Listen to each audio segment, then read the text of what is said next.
Good morning! Happy weekend po sa inyong lahat. Last week, sinimulan natin yung pag-aaral natin sa 1 Timothy chapter 3. Yung beginning ng chapter 3 talks about the qualifications of an elder or an overseer or a pastor. Yan. So, ang study naman natin ngayon, 1 Timothy chapter 3 verses 1 till 7.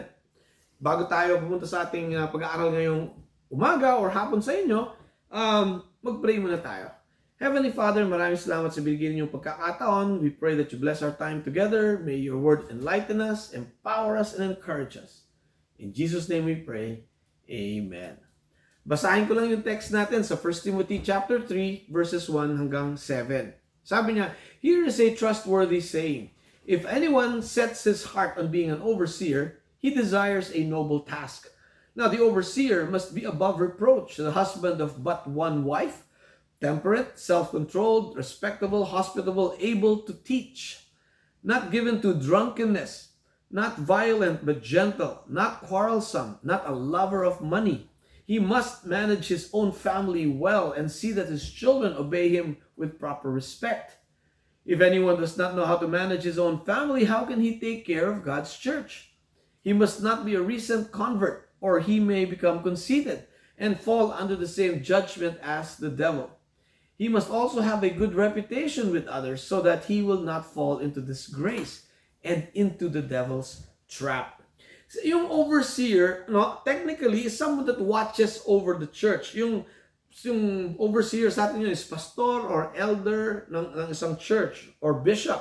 Kasi yung Greek word for overseer is episkopos. You know, ibig sabihin yan, someone who looks intently, tumitingin. No? So yung tumitingin sa simbahan, overseer yan, no?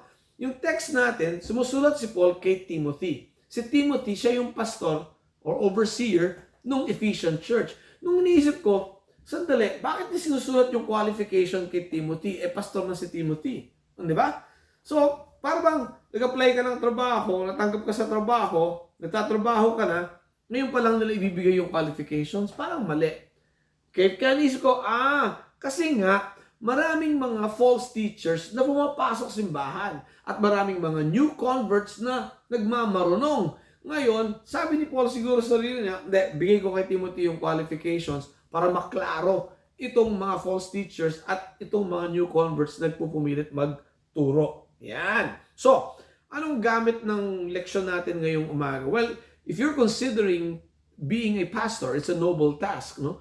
If you're considering being called to a pastor's role or elder, this is important. Or you're being groomed, no? Tinatanong ka, baka gusto mong magpastor or maging elder. Kailangan mo itong lesson na to.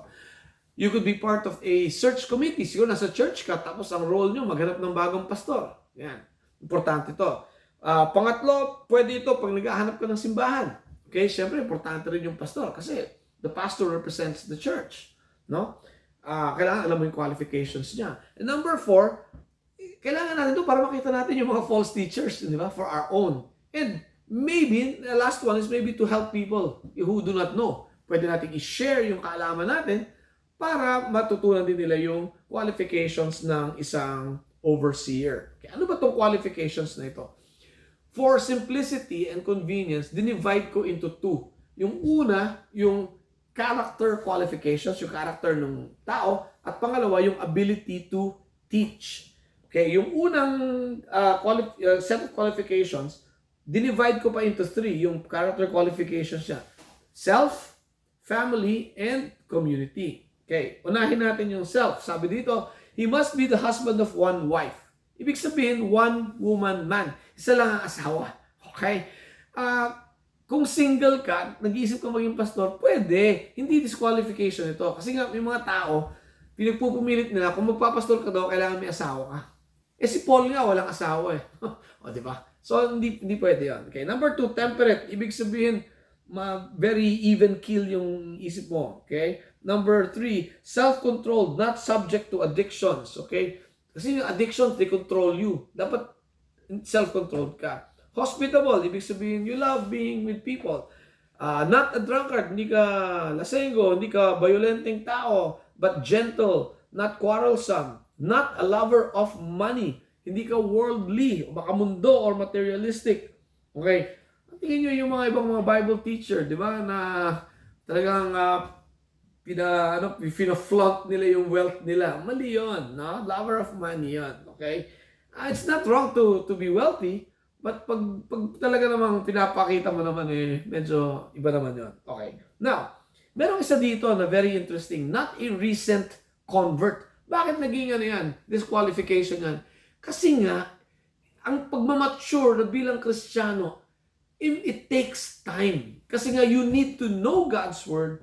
You need to experience God's Word. You need, bago mo may tuturo yan. Kasi kung tinuturo mo lang, na hindi mo naramdaman talaga, hindi mo napagdaanan yung salita ng Diyos, kung ano talaga yung ibig niyang sabihin sa buhay mo, in real terms, mahirapan kang ituro yan.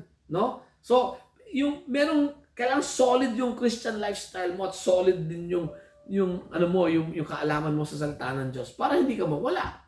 At hindi mo rin may wawala yung ibang mga tao. Kaya nga, sabi ni Paul, he must not be a recent convert or he may become conceited and fall under the same judgment as the devil. Ano ba yung problema ng demonyo? Pride. Naging conceited siya. Okay? So yun ang self-qualifications. Number 2, family. Okay, sabi dito, the overseer must manage his family well and see that his children obey him with proper respect. Tapos binigay sa atin ni Paul yung rason kung bakit. Sabi niya, if he does not know how to manage his own family, how can he take care of God's church? Tama nga naman, it makes sense. Pero ito, bigyan ko kayo ng scenario. May isang tao, 50 years old, nung nakilala niya ang Panginoon, nung sinuko niya yung buhay niya. At may asawa at anak siya. Ngayon, yung mga anak niya, mga adult na, okay? Hindi sila nananampalataya, hindi sila sumusunod sa Diyos. Tapos ng mga 60, 65, yung person, nag-mature na siya in the faith, solid na yung kanyang buhay as a Christian, tinawag siyang maging pastor. Qualified ba siya? Hindi naman believer yung mga anak niya. I think, yung principle dito, ganito if the pastor had his way, kung yung pastor lang ang in charge sa lahat, gusto ba niyang maging believer yung anak niya? I think yun ang mas importanteng question. Kasi sometimes you can't control the circumstances and I don't think the sin of your children should disqualify you. Yun ang tingin ko. Okay. Anyway, isa pang importante rito sa family is yung napapabayaan yung pamilya dahil sa ministry. Pastor ka nga, napabayaan mo naman yung pamilya mo. Ganon. Dapat disqualified ka. Kasi unang-una dapat unahin mo yung ministry mo sa pamilya mo bago yung ministry ng ibang tao. Okay? Yan ang ibig sabihin yan. Number 3, community. Okay. Dapat sabi niya, the pastor elder should be above reproach. Ibig sabihin, yung action, yung character nung pastor, hindi wala ka masabi. Yan, wala ka masabi. For example, sabi, tong si Pastor Raymond, lover of money yan. Pag inimbestigahan ka, dapat makita, hindi pala, accusation lang yan. Yan ang ibig sabihin ng above reproach. Okay? Kung may nag-aaway, hindi ka naging palaaway. Yan, importante yan. Kaya blameless ka. No? Hindi sinless, ha? Kasi si Jesus Christ lang ang sinless. Blameless. Ibig sabihin, wala silang may bintang sa iyo. Yan. And pastors should be respectable, hospitable, of good reputation in the community. Self-explanatory yan. Yan yung character qualifications ng isang overseer. Ano ngayon yung pangalawang qualification natin? The ability to teach. Okay? So, ability to teach, makita natin, ito yung difference between the overseer and the deacon. Halos pareho yung character qualifications, dito lang magkakaiba. No? Yung ability to teach. Okay? And specifically, the ability to teach God's Word. Yan ang ibig niyang sabihin niyan. No? Kasi nga, pag pastor ka, elder ka, overseer ka, yung tinuturuan mo sila ng spiritual things based on God's Word. No? And bakit importante ito? Well, kailangan turuan natin yung mga tao tungkol sa salita ng Diyos para lalong lumapit yung loob nila sa Diyos. That's the whole point. The whole point of teaching is not for knowledge. The whole point of teaching someone about God's Word is para lumapit siya lalo sa loob ng kalooban ng Diyos. Yan. At pangalawa, to refute yung errors. Siyempre, kung tinuruan mo sila, matututo sila to interpret and understand God's Word properly. Naalala niyo yung context, no, ng ating letter.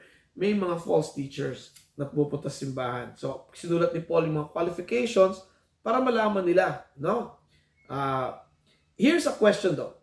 Is there a difference between teaching the word and sharing the gospel? Is there a difference? May difference ba in teaching the word and sharing the gospel? Actually, meron. Okay? Kasi yung teaching the word, hindi para sa lahat.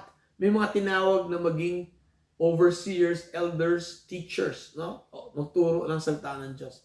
Pero lahat tayo tinawag to spread the gospel. Ulitin ko ha, hindi lahat tinawag magturo, pero lahat tayong Kristiyano, we should share the good news. Sabi ng ating Panginoon sa Acts 1:8, But you believers will receive power when the Holy Spirit comes upon you, and you will be my witnesses in Jerusalem, in all Judea and Samaria, and to the ends of the earth. Lahat tayo witness, no? Para sa Panginoon. Ang ibig sabihin yan, yung pamumuhay natin, na sukong-suko sa Panginoon, dapat yan nakikita ng mga tao. Yan ang witness natin. They witness us living our lives for Jesus. And yan, spreading the gospel yan.